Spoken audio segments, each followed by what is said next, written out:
अचानक 60,000 का मोबाइल कैसा ला को दिए जी तुम्हें? अब नया एक तरीका बाजार में चल रहा है नहीं, जिसमें हमारे कौम के 70-80% मुसलमान मुब्तला हैं। एक बिजनेस बाजार में चल रहा है, माहौल में चल रहा है, और उस बिजनेस का नाम है EMI। बाहर की बात छोड़ो, तुम मेरे सामने बैठे हो, मैं तुम्हारे सामने बैठा हूं। यहां जितने नौजवानों के पास मोबाइल है, उनमें से 100% पूरा पैसा देकर किसके पास मोबाइल है और EMI वाला मोबाइल किसके पास है, अगर ये तहकीक करूंगा मेरी बात साबित हो जाएगी।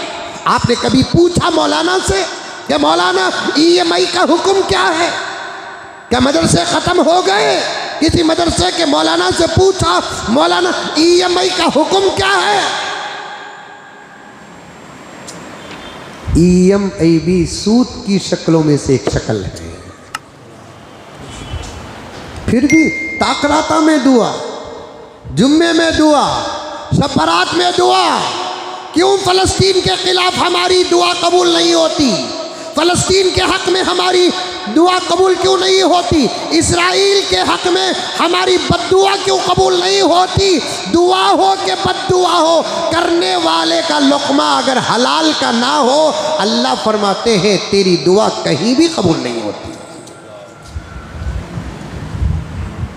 घरों की फ्रिज EMI की, वॉशिंग मशीन EMI का, मोबाइल EMI से, हर चीज आज बाजार में EMI की मिल रही है। EMI क्या है? सूद की शक्लों में से एक शक्ल है।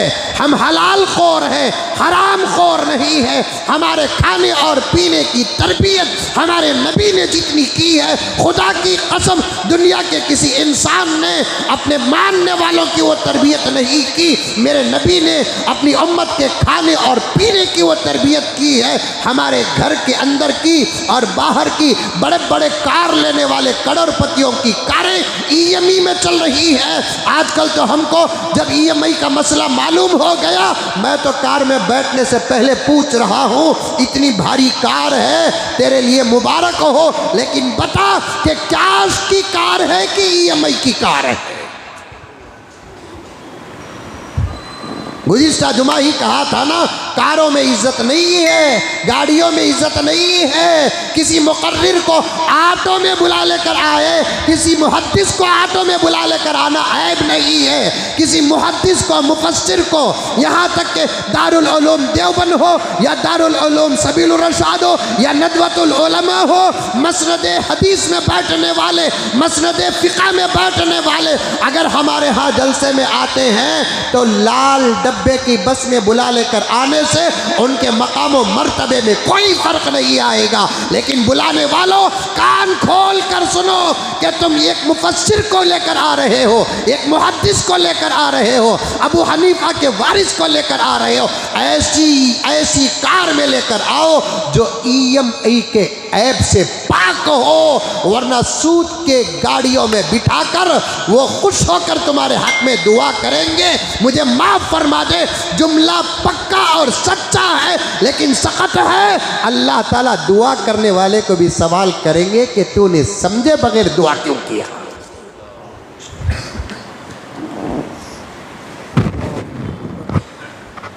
आजकल वो कपड़े भी EMI में मिल रहे कहते हैं, सोफे, सूद की तमाम शक्लें सूद में दाखिल हैं।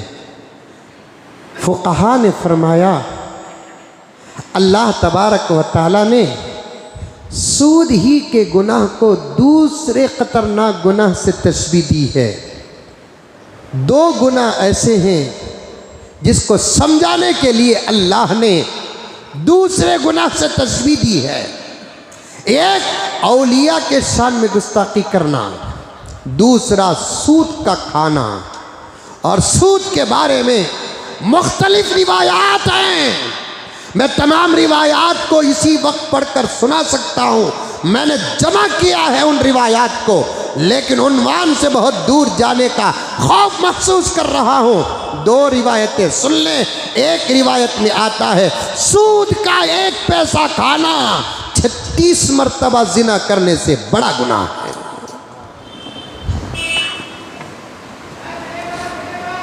किसी का जिना साबित हो जाए, क्या उसे मुआशरा इज्जत देता है?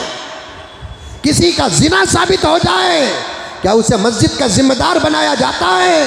किसी का जिना साबित हो जाए, क्या उसे दरगाह का जिम्मेदार बनाया जाता है? किसी का जिना साबित हो जाए, क्या उसे मदरसे का जिम्मेदार बनाया जाता है? क्या किसी का जिना साबित हो जाए, क्या उसे कौम का कोई बड़ा ओहदा दिया जाता है? फिर सूद साबित हो जाता है तो यही ओहदों से उनको नवाजा जाता है। अल्लाह की पनाह, अल्लाह की पनाह। और चिट्ठी चलाना भी सूद के अक़साम में से है। और चिट्ठी चलाने की कई किस्में हैं। याद रखो मुसलमानों, जब तक हम नहीं बदलेंगे हालात नहीं बदलेंगे। हमारी निगाह पाक ना हो, हमारी जुबान साफ ना हो, हमारा पेट पाक ना हो, फिर ये नमाज के गट्टों से कुछ होने वाला नहीं है, हज्जों से कुछ होने वाला नहीं है, उम्रों से कुछ होने वाला नहीं है, तहरीकों से तंजीमों से कुछ होने वाला नहीं है।